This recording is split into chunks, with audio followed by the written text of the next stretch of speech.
Tuhan Yesus yang baik, kami bersyukur Tuhan buat pagi hari ini. Karena kasih dan cinta Tuhan kepada kami semua. Tuhan yang mempertemukan kami di tempat ini. Sehingga pada hari ini Tuhan kami bisa bersama-sama beribadah kepadamu, membawa ucapan syukur kami kepadamu ya Tuhan. Mencari wajah-Mu, mencari firman-Mu, bahkan kami memuji meninggikan Engkau. Terima kasih Tuhan, kami percaya di dalam hadirat-Mu selalu ada ketenangan. Di dalam hadirat-Mu ada damai sejahtera, bahkan sukacita oleh karena Roh Kudus. Berbicaralah kepada setiap kami ya Tuhan. Kami rindu firman kebenaran-Mu, sebab kami tidak bisa hidup tanpa tuntunan-Mu ya Tuhan. Tolonglah setiap kami, baik kami yang mendengar maupun anak-Mu yang akan melepaskan firman-Mu di depan ini Tuhan. Tuntunlah kami semua, sehingga ibadah kami ini Tuhan berkenan di hadapan-Mu dan membawa kebenaran dan kebaikan bagi kami semuanya. Di dalam nama Tuhan Yesus, haleluya. Selamat pagi. Sebelumnya saya mau tanya ini. Para tentara ini kan berjuang di medan pertempuran.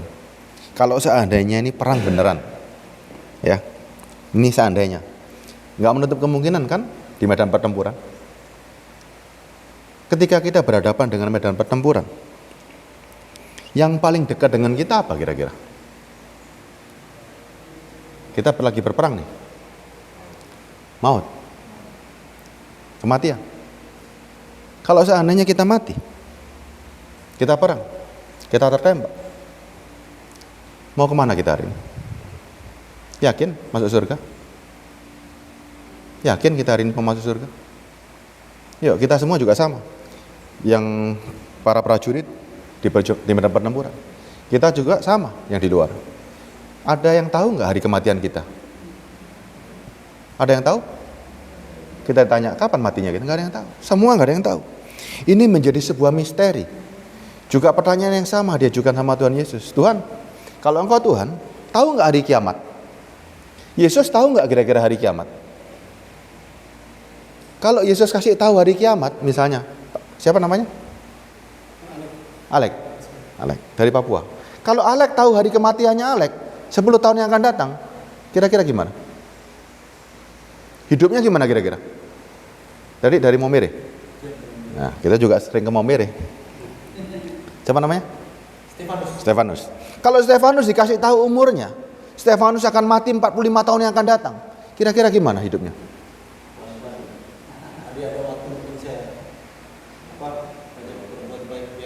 Enggak, karena masih lama, hidupnya ngawur-ngawuran. Bapak ini dikasih waktu sama Tuhan, waktunya 100 tahun lagi. Hah?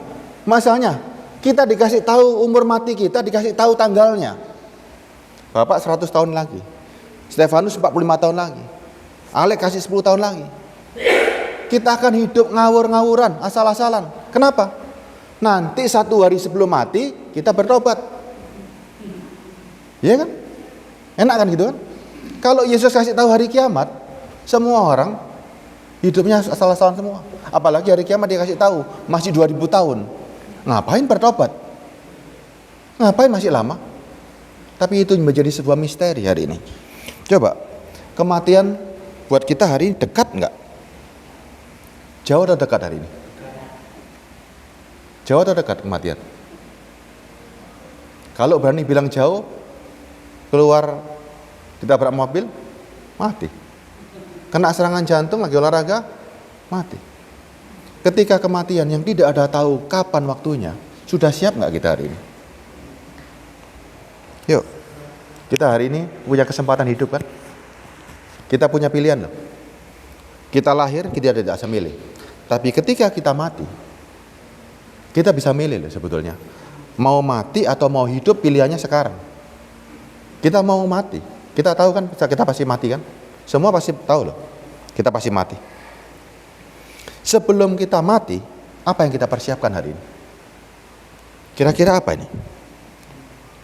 Supaya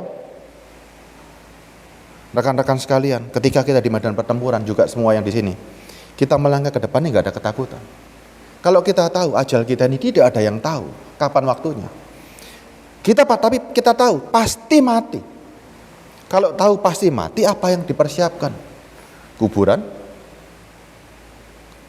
Atau apa? Coba. Kita yakin kita pasti mati. Apa yang kita persiapkan? Kita persiapkan kuburan, tetap mati kita. Kita mau persiapkan apa ini sekarang? Kita untuk apa beragama hari ini? Untuk apa kita cari agama? Untuk apa kita cari Tuhan? Kita harus dapat jaminan kan? Betul ya? Kita cari Tuhan hari ini. Kenapa kita hari ini menjatuhkan pilihan pada Yesus? Kenapa? Ada apa dalam Kristus? Ya, kita tahu kita pasti mati. Tapi bagaimana persiapan kita? Kita mau nggak mati beneran? Nggak ada yang mau kan? Hidup enak kan? Kita mau hidup loh. Nggak ada yang orang mau mati. Walaupun kita tahu kita pasti mati. Tapi kita cari. Kita semua cari. Apa yang kita cari dari kehidupan ini? Adalah kita hidup selama-lamanya. Supaya kita tahu kita bisa hidup selama-lamanya. Apa yang harus kita cari duluan? Untuk cari yang bisa menjanjikan kehidupan, betul ya? Kita cari yang bisa menjanjikan kehidupan. Kita cari sosok kekuatan yang bisa menjanjikan hidup. Siapa di sini yang bisa menjanjikan hidup? Coba cari aja di dunia ini, siapa yang bisa menjanjikan hidup? Ada yang bisa menjanjikan hidup? Banyak. Kalau cuma janji, banyak. Coba kita mikir aja. Siapa yang bisa menjanjikan hidup? Pertama kali kita lihat ya. Kita semua prajurit nih hari ini. Tangkap semua prajurit karena di sini ya. Ketika prajurit mau menyerbu ke suatu tempat, yang diserang mana dulu kira-kira? Ada suatu tempat. Yang diserang mana dulu? Tempat yang paling inti. Supaya bisa langsung mengalahkan negara itu. Tempat yang paling inti dari kita. Ada 3 tempat yang paling inti. Mana kira-kira yang kita taklukkan duluan? Coba. Kita, tubuh ini, ada 3 tempat yang paling inti. Yang harus kita taklukkan duluan. Supaya kita tahu siapa sebetulnya yang, kalau kita menaklukkan suatu tempat, otomatis kan di bawah kuasa kita tempat itu, betul ya? Kalau kita berperang, kita menaklukkan tempat itu, otomatis setelah tempat itu takluk, kita menjadi penguasanya. Kalau kita tidak menaklukkan tempat itu, kita nggak akan pernah menjadi penguasanya. Setuju ya? Sekarang kita lihat Matius 22 ayat 37. Tubuh kita selama kita hidup ada di 3 tempat ya. Ada 3 tempat yang kita sebut 3 kekuatan juga dalam diri kita. Matius 22 ayat 37. Matius 22 ayat 37 ya.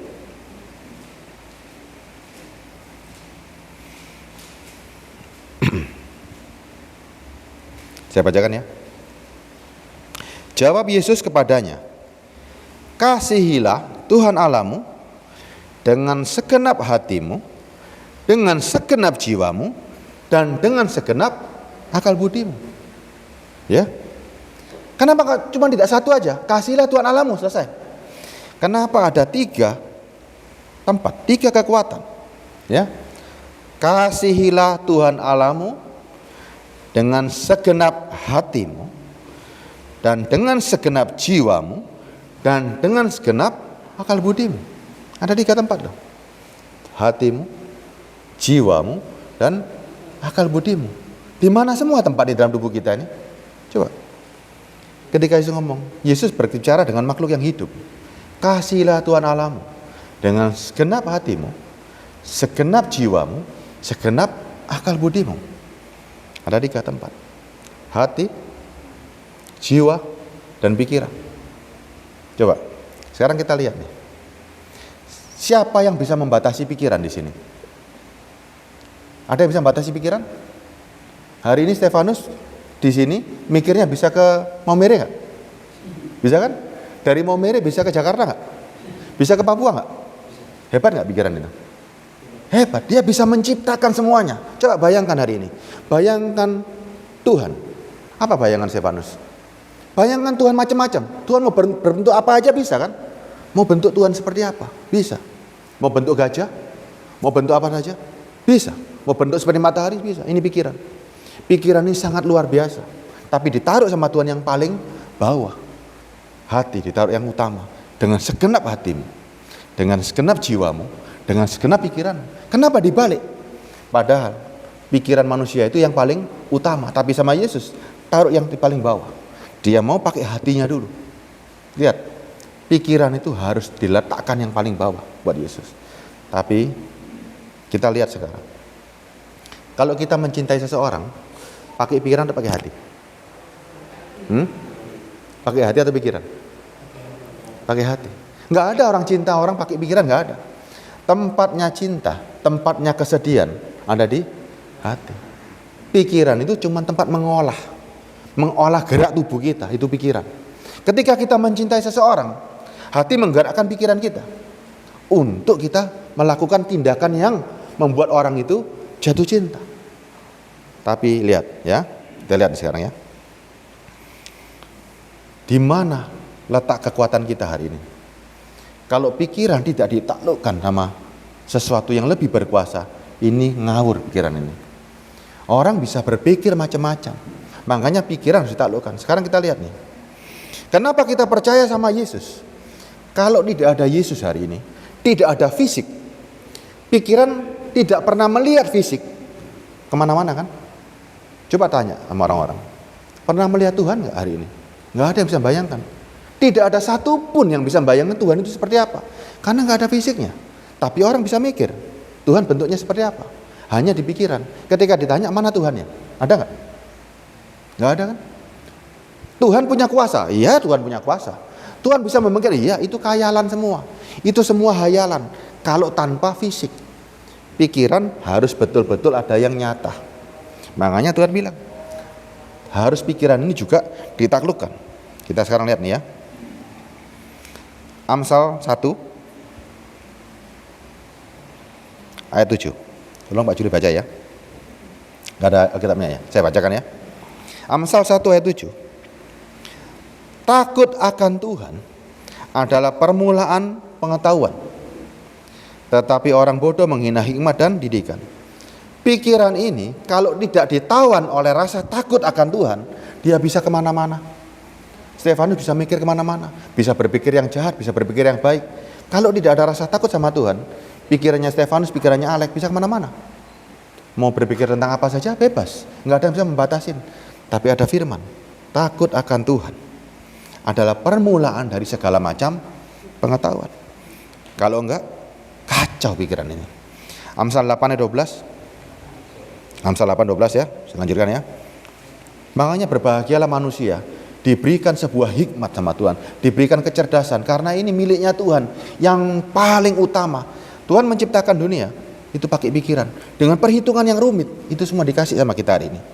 Amsal 8:12. Amsal 8:12. Aku hikmat tinggal bersama-sama dengan kecerdasan, dan aku mendapat pengetahuan dan kebijaksanaan. Aku hikmat tinggal bersama-sama dengan kecerdasan dan mendapat pengetahuan dan kebijaksanaan. Kita semua punya semua kan yang namanya kecerdasan.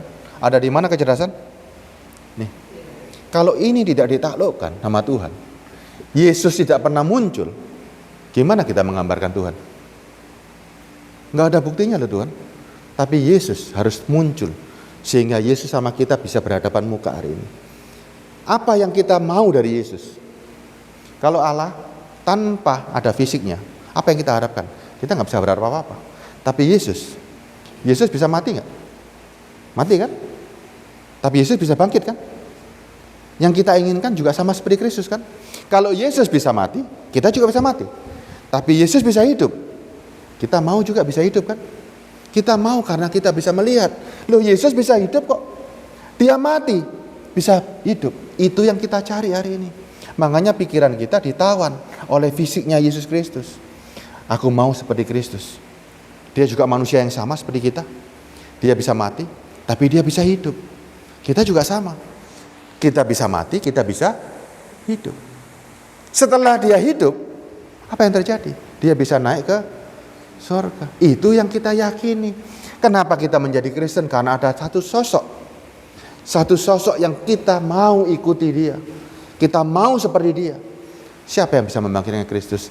Ada roh yang di dalamnya. Ada Roh Kudus yang di dalamnya. Itu yang kita cari. Ya, yuk kita belajar lagi. Setelah kita tahu ada pikiran yang harus ditaklukkan, ya. Amsal 9 ayat 10, Pak Juli baca. Amsal 9 ayat 10. Permulaan hikmat adalah takut akan Tuhan dan mengenal yang Maha Kudus Oke. adalah pengertian. Permulaan hikmat adalah takut akan Tuhan. Selalu dikunci pada hikmat itu. Harus ada takut sama Tuhan. Kalau enggak, melanglang buana pikiran kita. Ya. Sekarang kita lanjut nih. Waktu kita lahir di bumi, ada yang namanya tubuh, ada yang namanya pikiran, ada yang namanya jiwa. Ada hati, ada pikiran, ya. Ada hati, ada pikiran, dan ada jiwa. Saudara, waktu kita lahir di bumi ini, ada yang namanya roh jahat nggak? Ada nggak? Waktu kita lahir ini suci nggak sebetulnya? Kita manusia lahir ini suci nggak? Bayi lahir suci nggak? Ayo. Bayi lahir suci nggak? Kalau suci Yesus nggak perlu datang. Kalau bayi lahir suci nggak perlu datang. Waktu kita lahir sejak bayi, kita beranjak dewasa. Kita punya nggak yang namanya evil spirit, yaitu roh jahat? Ada nggak? Ada roh jahat nggak? Kita bayangkan roh jahat itu apa sih? Ayo. Tadi Stefanus kesaksian. Apa roh jahat itu? Apa namanya evil spirit?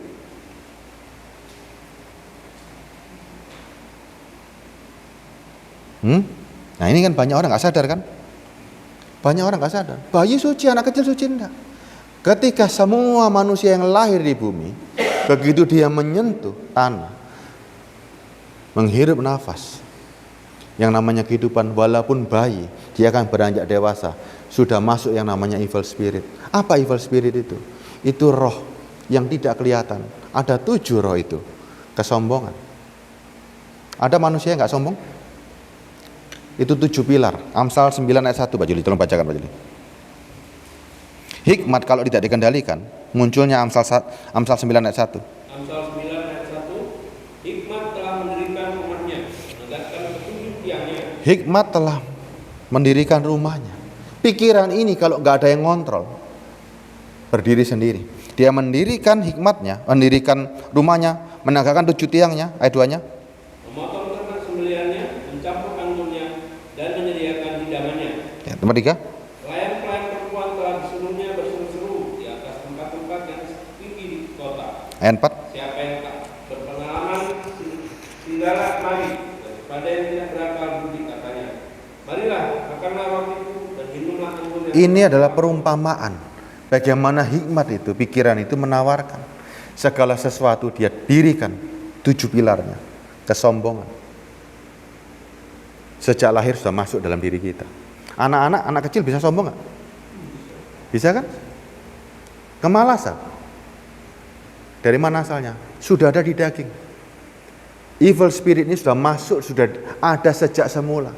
Sejak kejatuhan Adam dan Hawa, ini sudah masuk semua.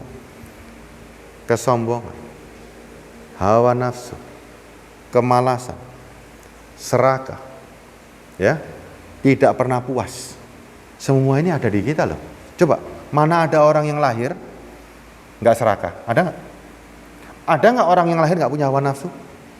Ada orang yang lahir nggak bisa sombong? Kita lihat ya, kita lihat nih. Kita pernah jadi anak kecil kan ya? Waktu anak kecil, kita pernah nggak bersaing secara nilai? SD nih, kalau nilai kita lebih bagus daripada yang lain, kita bangga nggak? Itu bibit kesombongan sudah. Itu bibitnya sudah.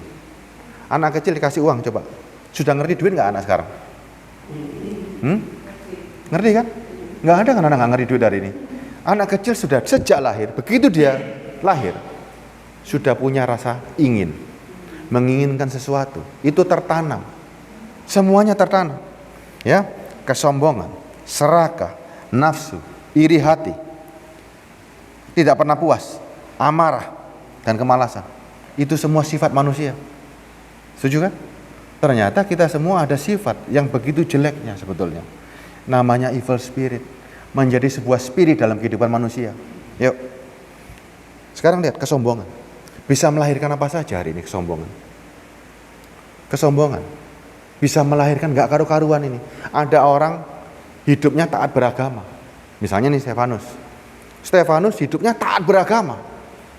Sangat taat. Bisa jadi sombong gak? Bisa kan? Karena agama pun bisa membuat orang jadi sombong. Karena jadi agama, Stefanus tiba-tiba aku jadi orang paling suci. Aku punya gelar pendeta, aku punya gelar macam-macam, aku punya gelar orang kudus. Menjadi tiba-tiba orang yang merasa orang lain. Ingat loh, ini semua ada dalam diri kita. Gimana cara mengalahkan ketujuh pilar ini? Gimana caranya mengalahkan kesombongan? Bagaimana caranya mengalahkan serakah?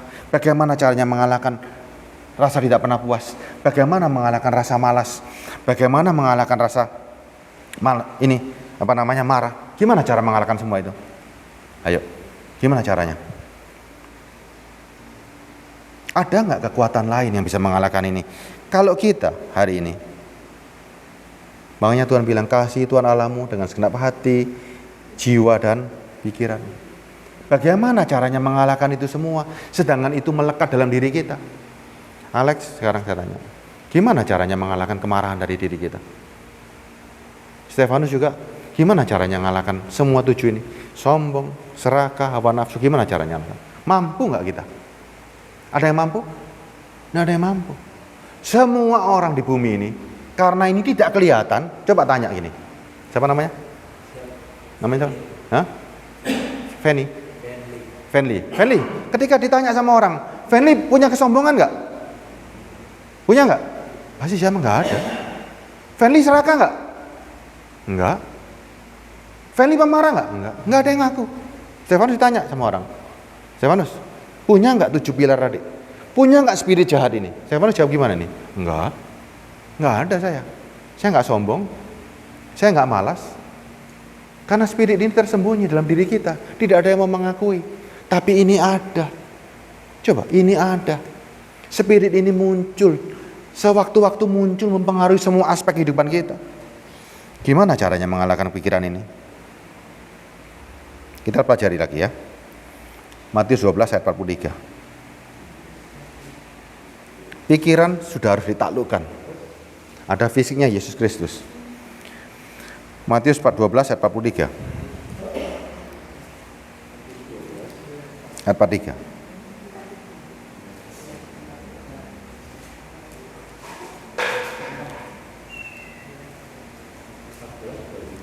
Ayat 43. Saya baca ya Jeli ya.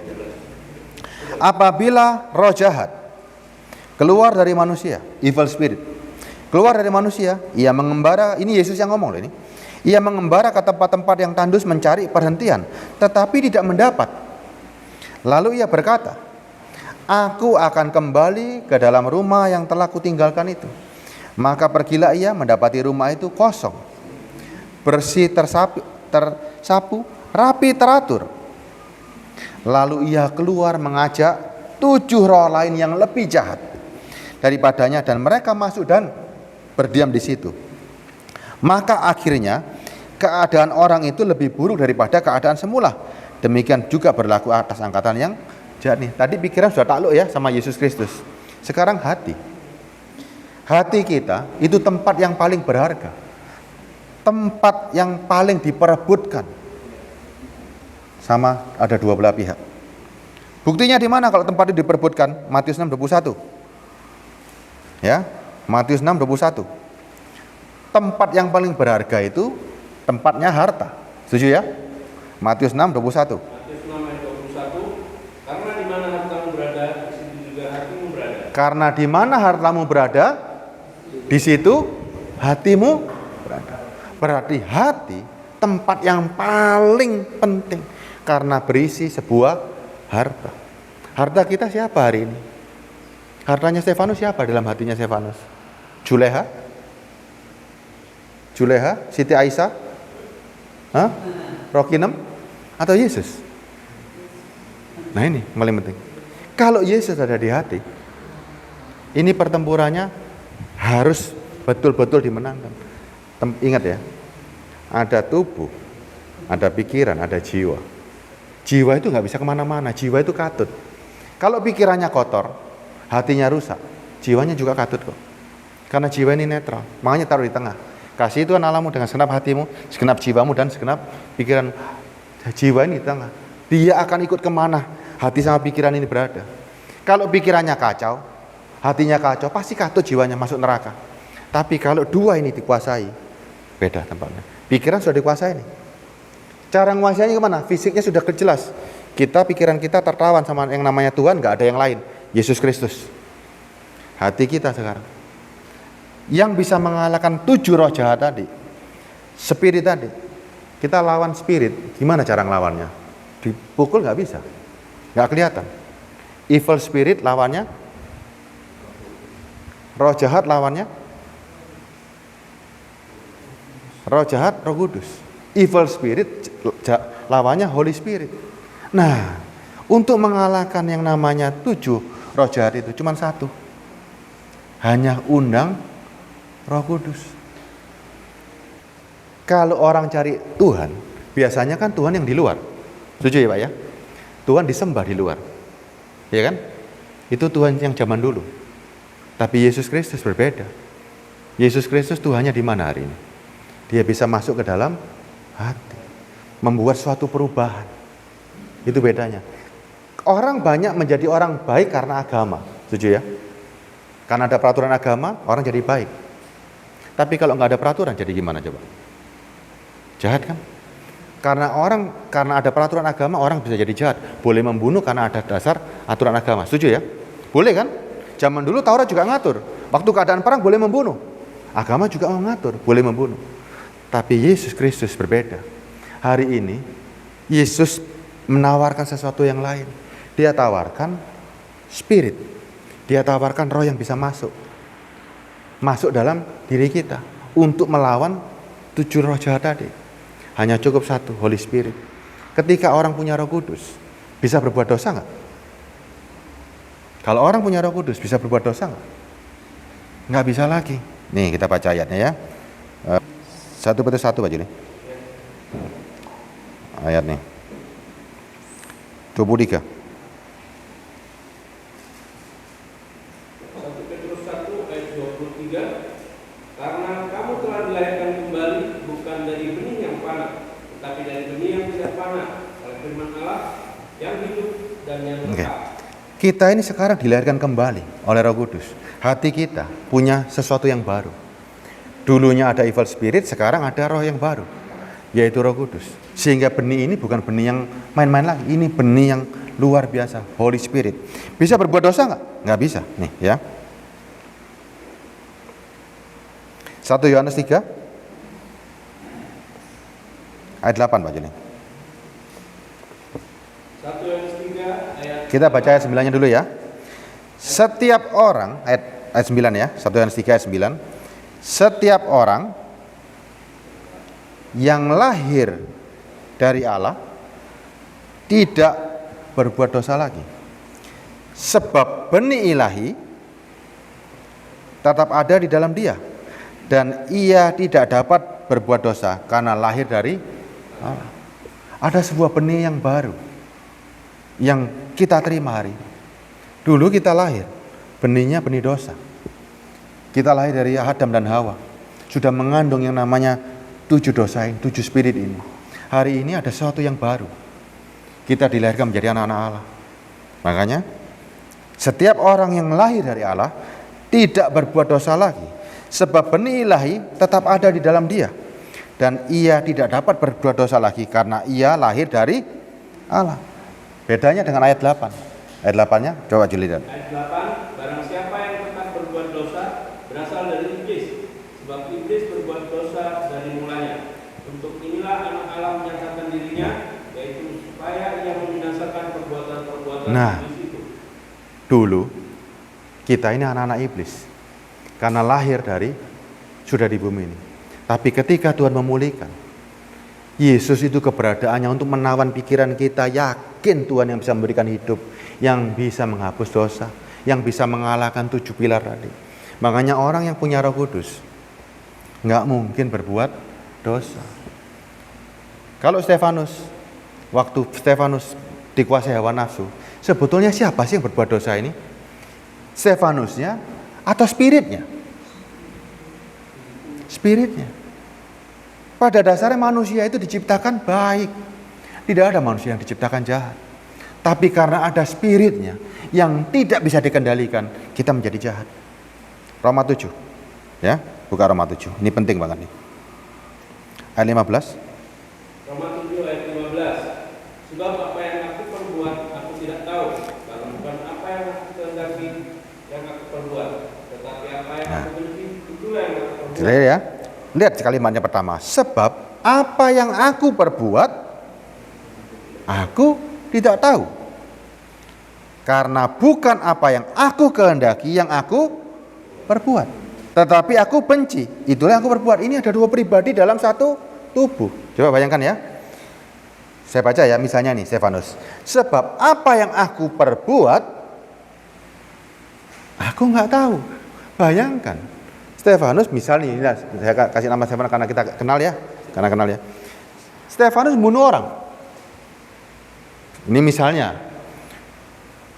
Ditulis begini, sebab apa yang aku perbuat aku nggak ngerti. Kenapa aku bisa membunuh dia? Hatinya Stefanus sebenarnya kepingin bunuh nggak? Enggak. Pikirannya yang kepingin bunuh karena mangkal, karena disakiti. Tapi sebetulnya benci nggak perbuatan itu? Benci kan?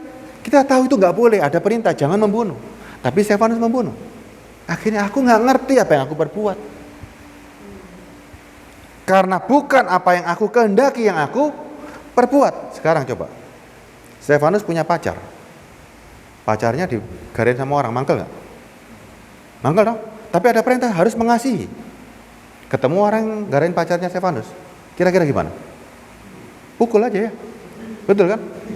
Pukul kan? Aku melakukan apa yang aku tidak kehendaki sebetulnya. Jiwaku nggak mau seperti itu. Jiwaku mengasihi. Tapi tubuhku, pikiranku, karena aku lihat pacarku digoda, tak antemi itu. Ada perlawanan. Makanya ini nggak bisa dikendalikan. Tidak bisa dikendalikan kalau tanpa Roh Kudus ya. Tetapi apa yang aku benci itu yang aku perbuat. Ayat 16-nya. Jadi jika aku berbuat apa yang tidak aku kehendaki, aku menyetujui bahwa hukum Taurat itu baik. Nah, jadi jika aku berbuat apa yang tidak aku kehendaki, aku menyetujui bahwa hukum Taurat itu mengatur jangan membunuh, jangan berzina. Sehingga kalau dia tidak melakukan apa yang tidak dikehendaki oleh pikiran, oleh tubuhnya dia, itu baik. Ketika kita menahan godaan, itu baik karena diatur oleh hukum. Terus ayat 17. Kalau demikian bukan aku lagi yang memperbuatnya, Nah, tapi dosa yang ada di dalam aku. ini keinginan untuk memuaskan emosional kita, memuaskan kedagingan kita itu bukan dari kita. Itu adalah spirit yang tertanam. Itulah yang namanya evil spirit, harus dikalahkan oleh Holy Spirit. Makanya nggak heran kan, kita punya emosi kadang-kadang meledak-meledak kan. Ternyata ini sifat alami manusia yang sudah ada sejak semula. Ini yang harus dikalahkan. Lanjut. Ada 17-nya? Ayat 18. Sebab aku tahu. Nah, stop.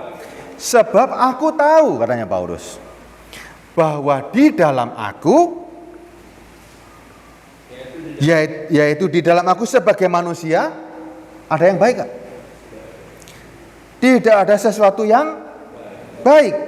Sebab memang kehendak memang ada dalam hati, tetapi bukan hal berbuat apa yang baik. Dalam hati manusia ini sudah ada yang namanya ini loh, yang namanya kehendak untuk melakukan perbuatan-perbuatan yang berlawanan dengan jiwa. Nih, terus. Sebab bukan apa yang aku kehendaki, yaitu yang baik yang aku perbuat, melainkan apa yang aku tidak kehendaki, yaitu yang jahat yang aku perbuat. Kan banyak manusia seperti ini kan. Kita ini sebetulnya tanpa sadar kan, tiba-tiba loh aku kok marah ya. Kenapa? Karena tanpa sadar kan. Jiwa kita sebetulnya nggak seperti itu. Jiwa kita ini sebetulnya lahir dengan kemurnian, tapi karena melekat sama tubuh, jiwa nggak bisa apa-apa. Pikiran dan hati yang masih dikuasai oleh evil spirit ini lah yang membuat kita berdosa. Kita dibawa emosional, kita dibawa serakah, kita dibawa macam-macam. Ini coba, ini kan jahat kan? Siapa yang bisa mengalahkan ini? Aturan agama nggak bisa. Tidak ada yang sanggup. Ya, makanya ayatnya bilang begini.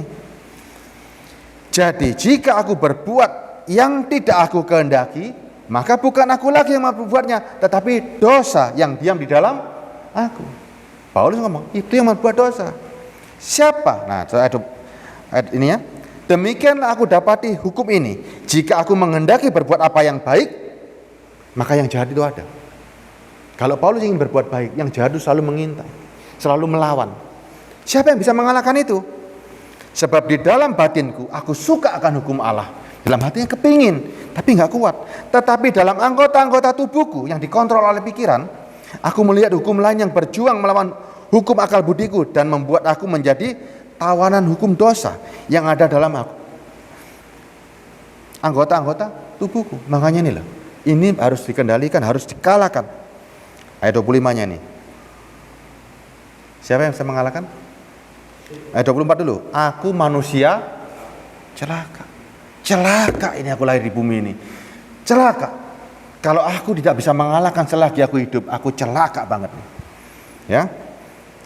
Siapakah yang akan melepaskan aku dari tubuh maut ini? Tubuh ini dibilang tubuh maut. Kenapa? Karena membawa jiwa yang di tengah-tengah ini. Ini tubuh maut, celaka ini. Ayat 25-nya. Syukur kepada Allah oleh Yesus Kristus Tuhan kita. Jadi dengan akal budiku aku melayani hukum Allah, tapi dengan tubuh insanku aku melayani hukum dosa. Hukum dosa ini diprotek. Aku nggak akan berbuat dosa karena ada tubuh insaniku. Aku nggak berani lagi. Tapi hukum Allah sudah masuk dalam pikiranku, sudah dikuasai sehingga nggak bisa lagi. Nggak bisa lagi. Nih, orang yang hidupnya dikuasai dengan pikirannya dikuasai oleh Allah. Mazmur 19. Ya. Makanya penting banget. Mazmur 19 ayat 7 atau 8 Pak Juni? Ayat 7 atau 8 ya, punya Pak Julia. Taurat Tuhan itu sempurna. 8. Ya. Mazmur 19 ayat 8. Taurat Tuhan itu sempurna, menyegarkan jiwa. Peraturan Tuhan itu teguh, memberikan hikmat kepada orang yang tidak berpengalaman. Ayat 8-nya. Perintah Tuhan itu tepat, menyembuhkan hati. Perintah Tuhan itu murni, membuat mata bercahaya. 9-nya. Takut akan Tuhan itu suci, tak ada untuk selamanya. Hukum-hukum Tuhan itu benar, adil semuanya. 10-nya. Lebih indah daripada emas, bahkan daripada banyak emas tua, dan lebih manis daripada madu, bahkan daripada madu tetesan dari sarang lebah. Oke. 11. Lagi pula hambamu diperingatkan oleh semuanya itu, dan orang yang berpegang padanya mendapat upaya yang besar. Ayat 12-nya lah, ini penting. Siapakah yang dapat mengetahui kesesatan? Siapakah yang dapat mengetahui kesesatan? Kalau saudara nggak tahu hukum-hukum itu tadi, pikiran tidak pernah takut sama Tuhan, nggak tahu kita yang tersesat apa enggak. Makanya siapakah yang dapat mengetahui kesesatan? Bebaskanlah aku daripada apa yang tidak aku sadari. Hari ini kita sekarang sadar bahwa pikiran ini kalau tidak dikendalikan jahat. Ini bisa membawa jiwa kita celaka. Ya. Kita lihat contoh manusia yang ada 7 spirit ya. Contoh manusia yang dikuasai 7 spirit. Menurut saudara kira-kira seperti apa kira-kira? Manusia yang ada 7 spiritnya. Gambarannya seperti apa? Tadi Yesus bilang, wah dia bisa buruk, lebih buruk daripada yang lalu. Contohnya seperti apa kira-kira? Orang yang dikuasai 7 spirit, contohnya nih, Lukas 8 ayat 1. Lukas 8 ayat 1.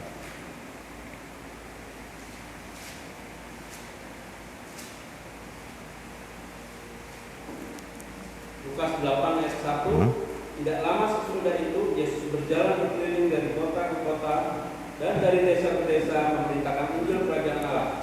Ke-12 muridnya bersama-sama dengan dia. Ayat 2-nya. Nah, perhatikan ya. Dan juga beberapa orang perempuan yang telah disembuhkan dari roh-roh jahat atau berbagai penyakit, yaitu Maria Magdalena yang dibebaskan dari 7 roh jahat. Nah sekarang lihat penampilannya Maria Magdalena. Menurut saudara gimana penampilannya? Maria Magdalena penampilannya gimana? Ini 7 roh jahat, compang-camping, jelek, atau gimana? Kita lihat nih Maria Magdalena, kumpulannya nomor 3. Kumpulannya Maria Magdalena, lihat. Yohana, istri Kusa, bendahara Herodes, Susana, dan banyak perempuan lain. Perempuan-perempuan ini melayani rombongan itu dengan kekayaan mereka. Orang-orang yang punya 7 roh jahat, jangan heran kalau dia orang-orang yang sangat kaya dan luar biasa. Nih, bisa terlena loh orang. Ya kan? Nih, kira-kira baunya busuk gak ini? Ini wangi-wangi kabel loh ini. Ini semua istri-istri pejabat nih. Orang-orang top. Bayangin. 7 roh jahat ini kalau masuk sama manusia. Ini bukan berarti cuma perempuan tok yang masuk, laki pun juga banyak ya yang masuk seperti ini. Penampilannya dia bukan penampilan gembel, penampilannya sempurna. Setan bukan seperti zaman dulu, kelihatan seperti serem-serem seperti rampung. Setan hari ini jauh lebih sempurna, kelihatan seperti Tuhan. Ingat loh, hari ini iblis menjelma sebagai malaikat terang. Dia akan datang sepertinya dia ini orang yang paling suci, yang gak punya dosa. Ini yang berbahaya kan? Ini yang berbahaya. Makanya kita sekarang sadar, hanya satu Holy Spirit yang bisa kita undang, supaya kita bisa mengalahkan 7 pilar ini. Kalau orang yang punya Holy Spirit, hawa nafsunya akan hilang, perbuatan untuk berbuat dosa hilang, sehingga kita kapanpun dijemput kita siap. Jangan sampai. Bisa nggak tanpa Roh Kudus kita ketemu Tuhan hari ini? Coba Pak, bayangin. Bisa nggak tanpa Roh Kudus ketemu Tuhan? Bisa nggak? Nggak bisa. Orang Kristen tidak akan pernah ketemu Tuhan tanpa Roh Kudus. Karena Roh Kudus itulah yang membuat diam di dalam diri kita. Roh Kudus itulah yang membangkitkan Yesus Kristus. Roh Kudus adalah Tuhan itu sendiri yang dipasangkan dengan jiwa kita, tubuh, jiwa, dan pikiran. Ya, ada evil spirit. Kita nggak mampu mengalahkannya. Kita harus diperlengkapi dengan Holy Spirit untuk mengalahkan tubuh dan pikiran yang sudah bersatu dengan evil spirit. Makanya kita sekarang tanpa Roh Kudus nggak mungkin. Ayat terakhir ya, Yohanes 14 ayat 19-20. Yohanes 14 19-20. Kalau waktunya masih ada, tak tambahkan sebentar ya, jangan dibaca itu dulu ya. Bagaimana sih sebetulnya kita tahu bahwa Holy Spirit masuk? Kan pasti kita bertanya-tanya, oke, tandanya gimana ini ada Holy Spirit? Ada evil spirit kita tahu, ada kesombongan, ada keserakaan, ada hawa nafsu, ada ini. Tandanya apa? Tandanya apa bahwa ada sesuatu yang holy, sesuatu yang kudus masuk? Ada perlawanan. Ada perlawanan dari diri kita. Rasanya kita nggak mau untuk hidup kudus. Itu sudah mulai masuk. Ya. 1 Yohanes 2 ayat 3. Ini tandanya, kita urut tandanya pertama-tama ya. Urut dulu. 1 Yohanes 2 ayat 3 Pak Juli. Kita semua sebagai seorang prajurit, kalau pimpinan ngomong kita turutin nggak? Ada atasan ngomong, kita turutin nggak? Kalau nggak nurut gimana kira-kira? Misalnya nih, ada komandan kita nih, suruh kita jalan, kita nggak mau jalan, malas, gimana kita? Hah? Langsung bisa dikirim ke sini kita ya, ya, bisa nggak naik pangkat nih kita ini. Sama, kerajaan surga juga begitu aturannya, ya. 1 Yohanes 2 ayat 3. Dan inilah tandanya bahwa kita mengenal Allah, yaitu kita menuruti perintah-perintahnya. Ayat 4. Barang siapa berkata, aku mengenal dia, tapi ia tidak menuruti perintahnya, ia adalah seorang pendusta, dan di dalamnya tidak ada kebenaran. Nah, perintahnya jelas kok, terima Roh Kudus. Orang nggak mau terima Roh Kudus. Roh Kuduslah yang mengajari segala sesuatunya nantinya. Ini yang paling penting.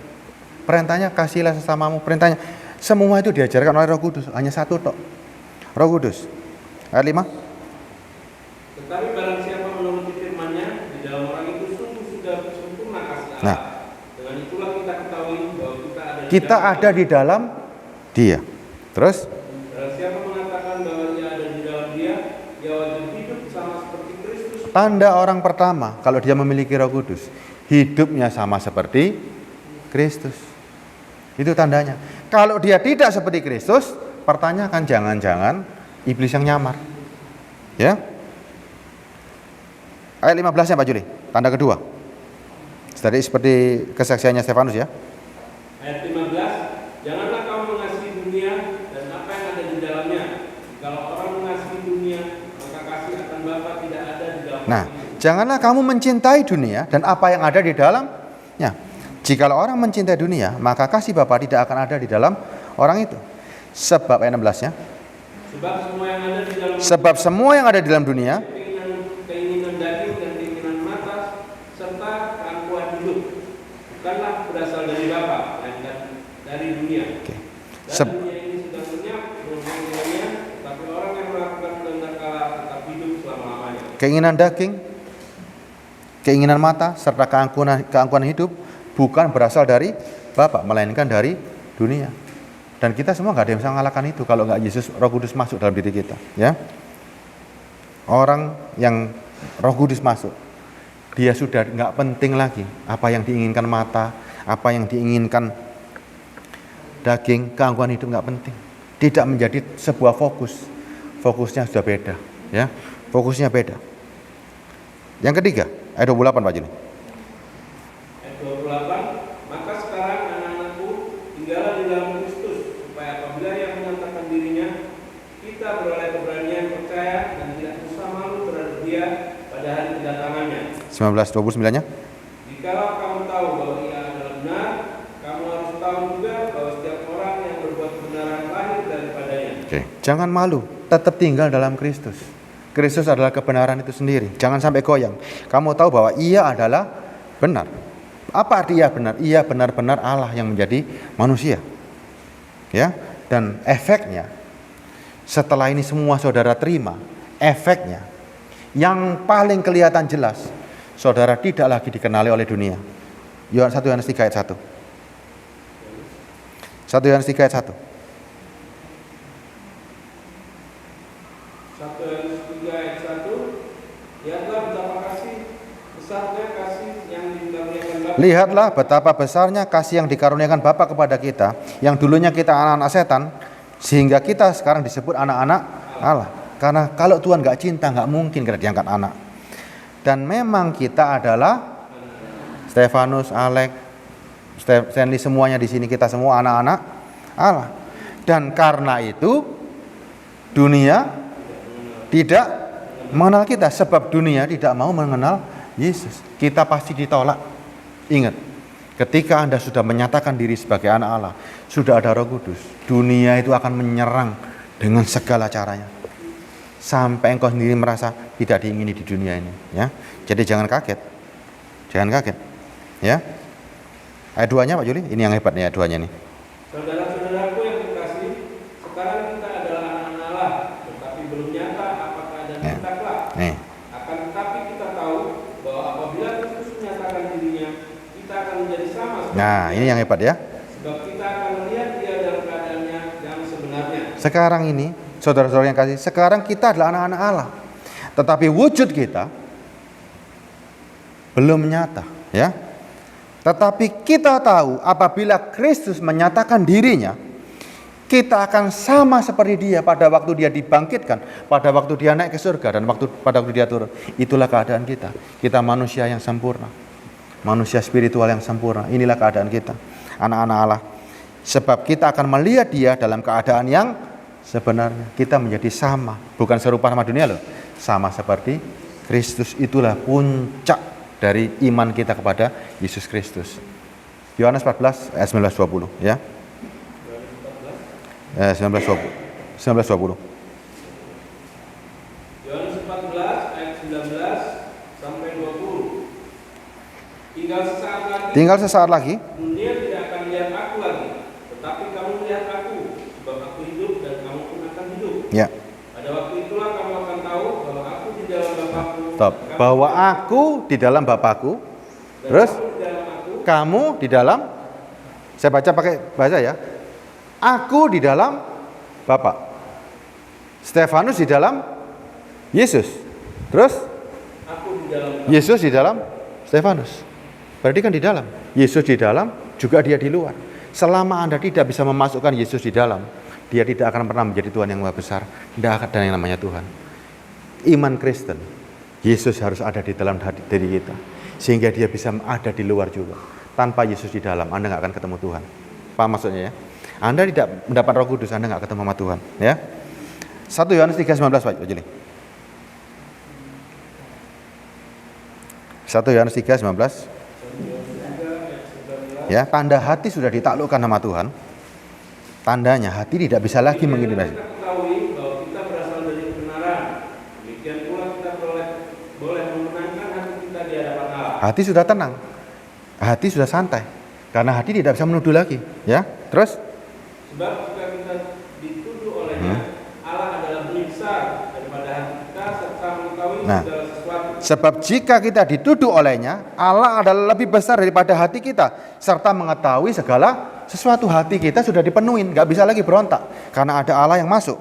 Ayat 21. Saudara-saudaraku yang terkasih, jika hati kita tidak menuduh kita, maka kita mempunyai keberanian percaya untuk mendekati Allah. Nah, jikalau hati kita sudah tidak bisa menuduh kita lagi, maka kita mempunyai keberanian untuk percaya, untuk mendekati Allah. Hati yang murni baru boleh masuk baru bisa ketemu sama Tuhan. Ayat 22-nya, dan apa saja yang kita minta, kita memperolehnya daripadanya, karena kita menuruti segala perintahnya dan berbuat apa yang berkenan kepadanya. Ayat 24-nya. Barang siapa menuruti segala Kita saya bacakan pelan-pelan ya. Barang siapa di sini, ya, menuruti segala perintahnya, ia diam dalam Allah, ya, ia diam di dalam Allah. Lihat ya, ia diam di dalam Allah dan Allah diam di dalam dia. Lihat loh, kalau orang yang sudah menuruti tadi, ia diam dalam Allah dan Allah diam dalam dia. Dan demikian kita ketahui bahwa Allah ada di dalam kita, yaitu caranya roh yang telah ia karuniakan kepada kita. Itu kuncinya. Hanya Roh Kudus yang bisa masuk dalam diri kita.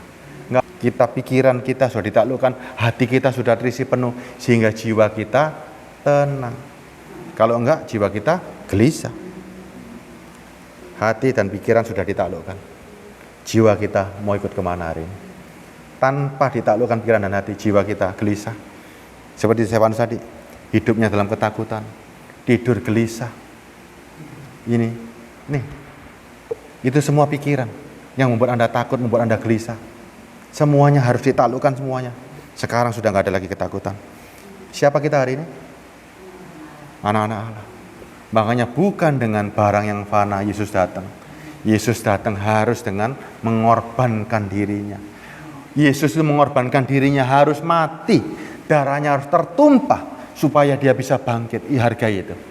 Hargai itu. Kematiannya dia membuktikan bahwa dia mengalahkan kematian. Dan dia bangkit. Kita mau seperti dia. Ya. Kita mau seperti dia. Ini Tuhan yang menunjukkan cintanya, mau jadi manusia, mau jadi segambar, supaya kita bukan Tuhan yang angan-angan. Tuhan Maha besar ya, itu, tapi Tuhan yang sebenar-benarnya, Tuhan yang mencintai manusia, dia mau menjadi manusia, supaya dia tahu isi hati kita semuanya. Itulah Yesus Kristus. Dia bisa menjadi manusia sehingga kita hari ini, kita dengan yakin, saya kalau mati pasti dibangkitkan, karena saya sudah dibangkitkan pada hari ini. Kita dibangkitkan hari ini. Manusia kita sudah mati kan? Evil spirit sudah runtuh, sehingga kita sekarang bangkit yang namanya manusia roh. Manusia Roh Kudus sudah bangkit, sehingga kita yang namanya mati, alah, tubuh ini mau mati nggak ada masalah. Kita manusia kekal. Kita cuman ganti wadah. Waktu kita mati nanti, tubuh ini dibilang rest in peace, sudah beristirahat. Tapi jiwa yang bersama Roh Kudus kan hidup. Kita ganti casing. Siapa buktinya? Yesus. Mati, tubuhnya mati, tapi bangkit. Casingnya ganti dengan tubuh yang gak bisa mati lagi. Itulah kita nanti. Makanya imanmu harus teguh. Betul-betul kita ini betapa bersyukurnya. Anak-anak Allah yang pikirannya sudah ditawan oleh Kristus, gak bisa kemana-mana. Ya, kita nyanyikan satu lagu Pak Juli ya. Darahmu terlalu mahal ya. Lagu tadi kita diberi kesempatan untuk kita mengerti bahwa untuk mengalahkan 7 spirit hanya 1 spirit, Holy Spirit. Tuhan berikan kita kesempatan untuk hidup kembali. Tuhan berikan kita kesempatan untuk kita mengarungi kehidupan yang akan datang jauh lebih baik karena bersama Roh Kudus. Sekarang kita hargai yang namanya darahnya Tuhan. Satu kali untuk selama-lamanya darah Kristus tercurah.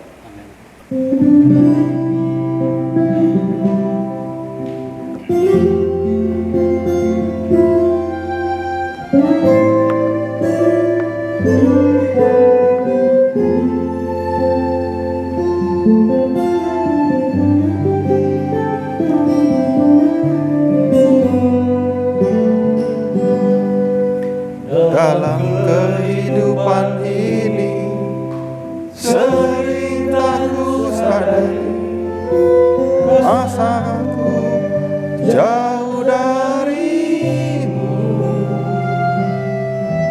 Dalam kehidupan ini sering tak ku sadari ku sakiti hatimu.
Dalam kehidupan ini sering tak ku sadari aku jauh darimu.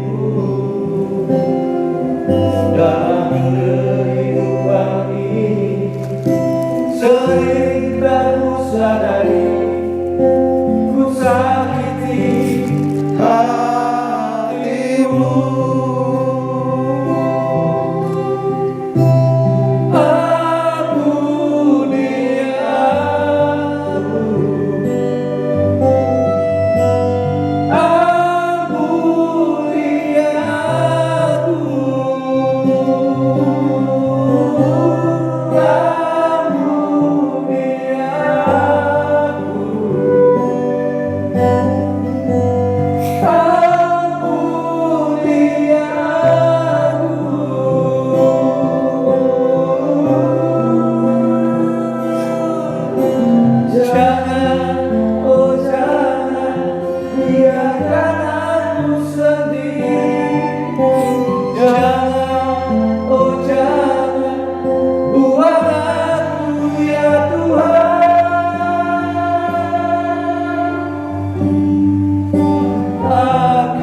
Tak ku sendiri.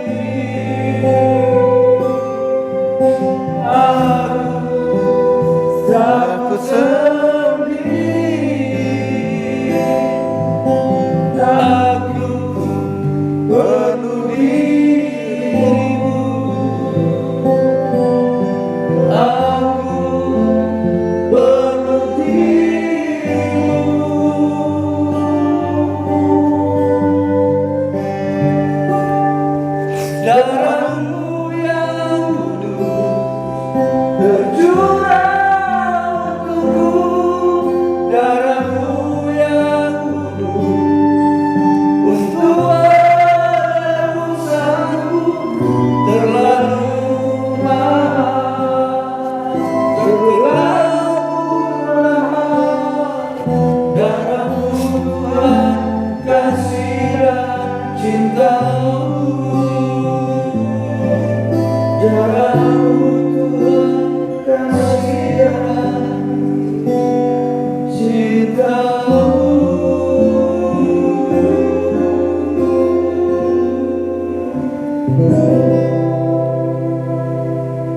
Yesus yang baik, jika Engkau sebagai seorang Raja Tuhan, jika Engkau sebagai seorang Komandan, jika Engkau sebagai seorang Tuhan, Engkau mau Tuhan merendahkan dirimu untuk menjadi sama seperti kami semuanya, untuk hanya menaklukkan pikiran kami supaya kami yakin siapa dirimu Tuhan.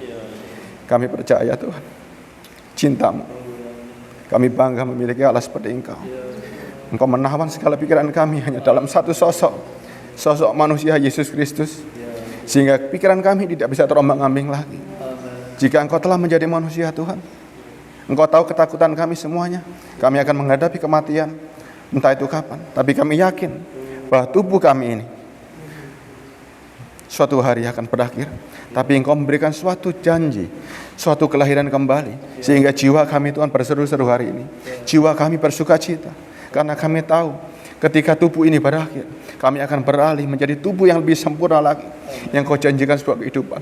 Terima kasih Bapa. Tanpa bukti nyata, Engkau adalah Tuhan yang hanya ada di pikiran manusia, tetapi Engkau Tuhan betul-betul menyatakan dirimu, sehingga kami hari ini tidak bisa ragu, tidak bisa lagi Tuhan, kami mempunyai alasan apapun juga. Engkau satu-satunya Tuhan yang mau menjadi manusia untuk menyelamatkan manusia. Terima kasih Yesus atas darah-Mu Tuhan, atas darah-Mu yang tercurah hanya untuk membuktikan bahwa Engkau mau Tuhan, membuktikan cinta-Mu, dan Engkau mau membangkitkan. Begitu juga kami Tuhan, akan Kau bangkitkan yang sama seperti Engkau. Terima kasih Bapa. Engkau Tuhan, satu-satunya Tuhan dan Juru Selamat kami, Yesus Kristus. Haleluya. Amin.